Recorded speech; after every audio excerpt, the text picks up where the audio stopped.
Sahabat obatin sawahmu, pernah dengar istilah biokar belum?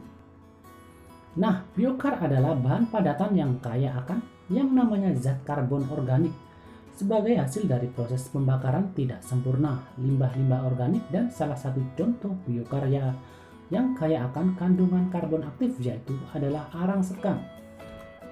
Selama ini di beberapa daerah, sekam yang merupakan limbah atau hasil samping dari proses penggilingan padi itu terbuang begitu saja, atau justru dibakar sampai dengan jadi abu. Padahal sangat bermanfaat sekali. Ketika sekam tersebut dijadikan arang, ternyata bakalan memiliki manfaat yang begitu luar biasa yang bahkan dapat menyuburkan tanah pertanian kita secara permanen dan nyaris tanpa biaya sama sekali. Nah, penasaran bagaimana cara kerja dari biokar arang sekam ini? Maka tonton ya sampai habis, insya Allah bermanfaat. Mari kita intro dulu ya, boom!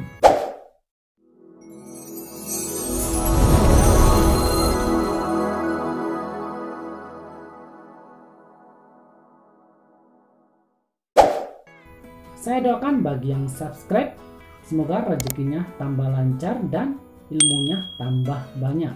Amin. Sahabat obatin, sekam pastinya sudah tidak asing lagi ya bagi kita semuanya. Sekam merupakan limbah atau hasil samping dari proses penggilingan padi. Menurut referensinya, arang sekam mengandung nitrogen sebesar 0,32%, fosfor sebesar 0,5%, kalium sebesar 0,31%. Serta yang ini yang paling penting ya sahabat obatin, yaitu kandungan silika sebesar 52% dan zat aktif karbon sebesar 31%. Dan ini contoh arang sekam. Ini didapat dari proses pembakaran yang tidak sempurna. Dan saya akan paparkan kepada Anda apa saja sih manfaat luar biasa dari biokar arang sekam ini. Yang pertama ya, kandungan silika pada arang sekam ternyata dapat memperkuat tanaman kita. Kemudian juga dapat meningkatkan aktivitas enzim yang terlibat dalam proses fotosintesis. Kemudian dapat memperbaiki sifat fisik tanah atau media tanam sehingga dapat membuat tanaman kita tuh menjadi lebih tahan terhadap risiko serangan penyakit.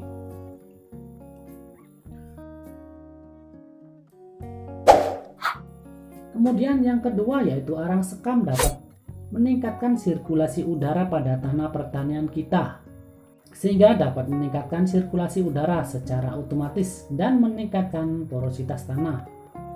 Dan menurut referensi, pengaplikasiannya idealnya dari arang sekam untuk lahan pertanian itu kisaran 2-4 ton per hektar.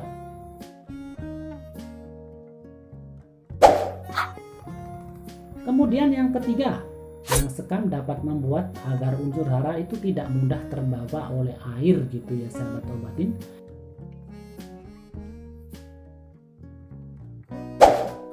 Dan kemudian yang keempat, bahwa pupuk itu ada yang bersifat rilis dan slow release ya.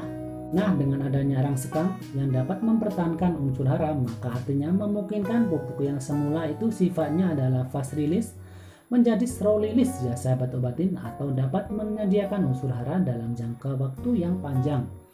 Artinya walau waktu aplikasinya tuh misalnya semula setiap minggu ya sahabat obatin, maka bisa lebih dari seminggu.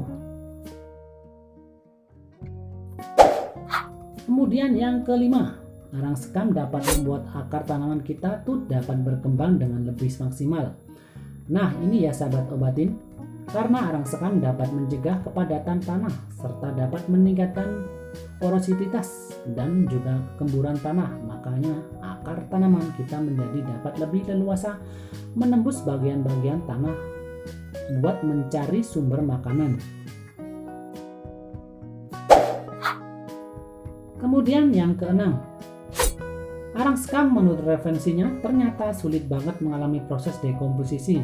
Nah artinya dia tuh bakalan dapat bertahan dalam jangka waktu yang sangat lama ya sahabat obatin, seandainya diaplikasikan pada lahan pertanian kita. Dan inilah yang dapat membuat tanah pertanian kita menjadi subur secara permanen ya sahabat obatin.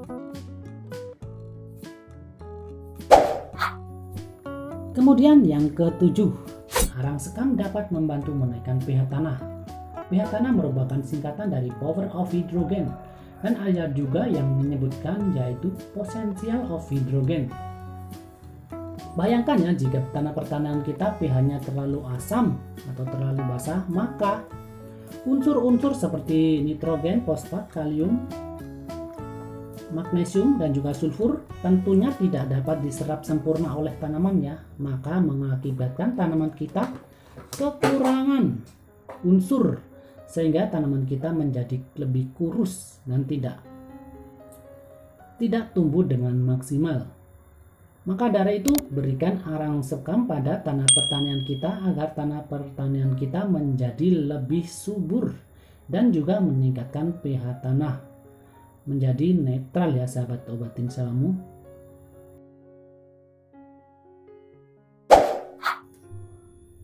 Kemudian yang ke-8 ya sahabat obatin, kita berbicara tentang teknologi nano yang berasal dari arang sekam. Itu artinya di sini yaitu arang sekam akan menjadi teknologi yang lebih kecil dari teknologi mikro ya sahabat obatin. Saya yakin ya itulah yang membuat tanaman kita nanti menjadi lebih subur luar biasa dan kualitas panen bakal meningkat drastis. Pokoknya tanaman yang dipanen buahnya itu bisa berbuah gede-gede luar biasa ya sahabat obatin, dan tanaman yang dipanen umbinya itu bisa menghasilkan umbi yang berkali lipat bobotnya dari yang normal. Nah, gimana pendapat Anda tentang Biochar arang sekam ini? Mantap kan? Dan yang punya pertanyaan bisa ditulis di komentar ya. Dan untuk yang paham bisa bantu menjawab tentang Biochar arang sekam ini ya sahabat obatin selamu. Dan juga jangan lupa ya dukung channel ini dengan cara subscribe, like, comment, and share. Oke, wassalamualaikum warahmatullahi wabarakatuh. Jangan lupa subscribe, komen, dan nyalakan tombol loncengnya, agar saya lebih semangat bikin konten di channel ini.